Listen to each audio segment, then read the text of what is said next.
Will Topaz be? Nope. Pass. Find out what's going on as I hereby invite everyone to join me on my adventures through Marvel Snap.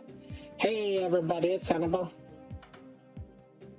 So we got some extra cards that came into this Spotlight Cache with the changeover. And the second one that we're going to talk about today is going to be Topaz. Topaz is the right-hand servant of the Grandmaster. She comes from a universe where Tony Stark flew a missile through a wormhole generated by the Tesseract, then destroyed the command center and saved the Earth. However, the wormhole closed, and this sent him hurtling through space to another world. He was then greeted by the Grandmaster, and when Tony asked for help to return to Earth, she gladly melted a statue with her staff as a demonstration that the Grandmaster was not going to be letting him go anytime soon, if at all. Topaz assists the Grandmaster by overlooking all the prisoners involved in any contest. She always makes sure that everyone is taken care of, and will personally take care of any complaints she hears about. She will help get everyone to the center stage of an event, even if they're begging not to go. When a riot breaks out with the prisoners, she will lead her soldiers in fighting back to gain order. And she will always make sure that when the riot is over, that one prisoner and one guard are melted in front of everybody to show everybody her rules. Topaz makes it clear that the standards of living on this world are apparent, with starvation being so commonplace that even rotten vegetation needs to be saved. The Grandmaster throws lavish blood sports to keep the population's mind off their suffering and squalor.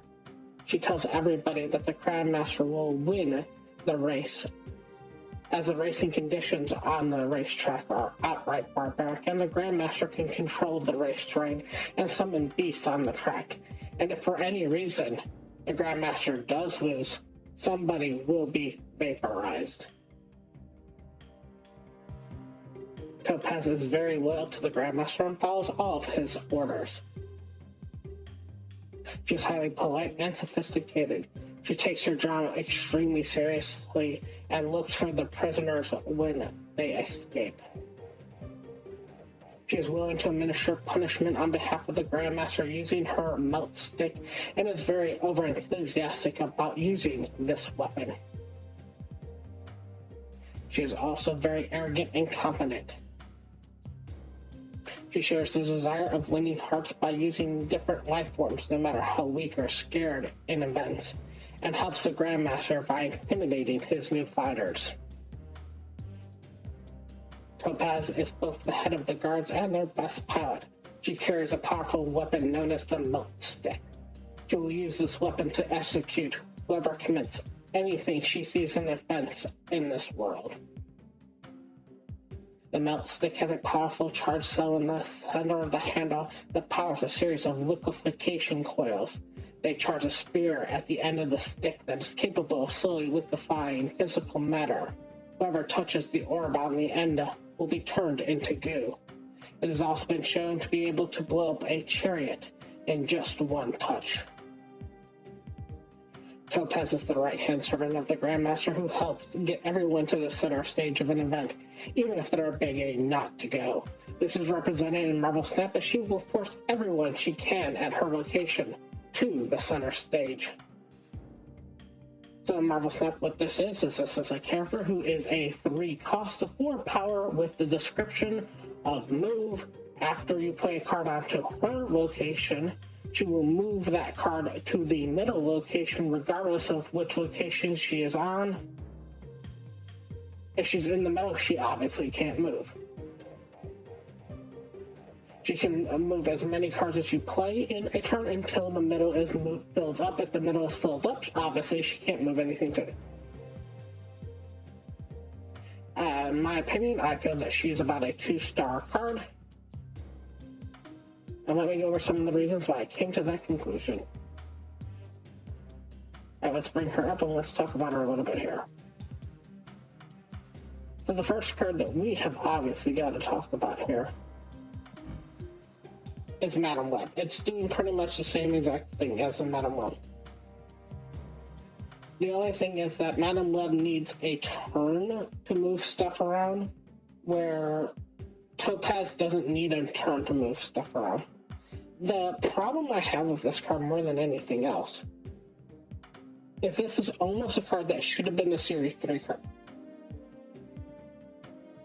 Madam Web, when you look at her, she is a pretty high card because she's still Series 5. But this is a card that would have worked perfectly as being a Series 3. This would have almost been a card perfect for being Series 1, honestly. Move has so little ways of activating its cards, especially in the lower pools, that this would have been a perfect Series 1, Series 2 card.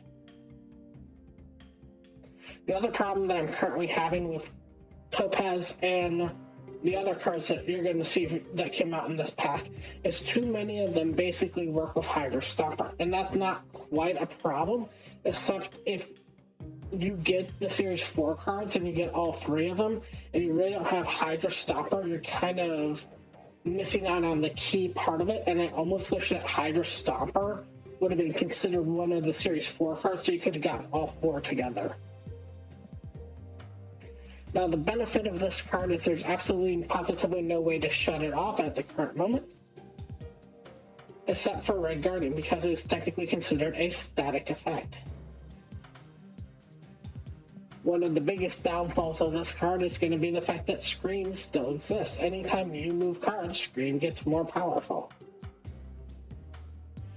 One of the other problems that you have with this card is the fact of having the middle be a location that you need to have free. Sometimes your middle location isn't going to be a location you want to have stuff to go into.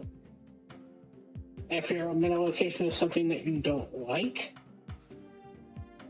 well, unfortunately, Topaz is going to throw everything to there. Now, on the plus side, it doesn't have the same effect as Jeff, where it can only be used once per game, or even once per turn. Anything that you throw down on Topaz's location will get moved to the center. So you can throw down 3 cards on her the next turn, she'll throw all 3 to the center, and then the next turn you can throw out 1 card on her, and that 1 card will get thrown to the center. One of the problems you gotta watch out is this card is incredibly prone to any kind of clawed cards. Rocks kill it, and even Green Goblins kill it, and even stuff like USA Agent will kill it, because as soon as you know that they're playing this on 3, you know what location to put some of your stuff into, because a lot of stuff will go to the middle. One of the other problems is if for some reason you can't get use out of the card is just a 3/4, which is basically Cyclops stats. And even if you can get use out of the card isn't adding any extra additional power to your board. So it's basically putting an original Cyclops down, and nobody plays original Cyclops down for the hope that you can move your cards after that. Do be cautious about how it considers played versus summoned. If you were to use the brand new Rhino, the Rhino would be played, but the Rock would be summoned, so it'll move the Rhino, but it will not move the Rock. This can be used with any and all move cards, and that's the whole point of using it with any and all move cards. Even a bad move card like Spider-Man 2099 all of a sudden becomes a decently good card, as you can basically sit there and go, okay, do I want to destroy something in the middle? Take a chance on destroying something in the middle. Another card that you may want to think about playing in a deck that is using the Topaz is using Ebony Maw. Ebony Maw is usually not a card that you want to play before turn 3.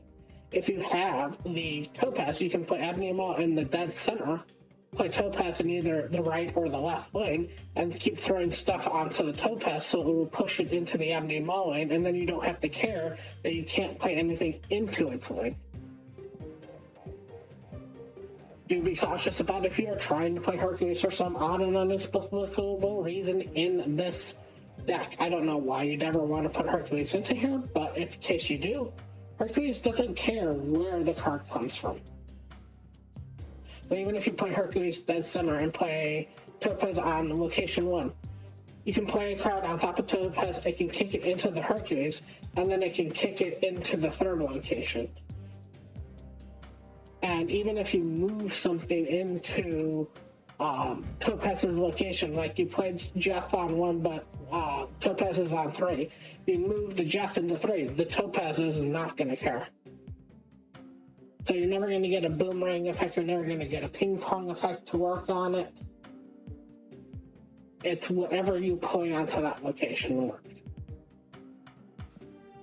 So all in all, I think it's a decently good card, but I honestly think because of how late it comes out and being a 3/4, and how dangerous it is to rely on needing that middle location, I think when time comes, it might be one of the first cards that gets cut from a solidly good move deck.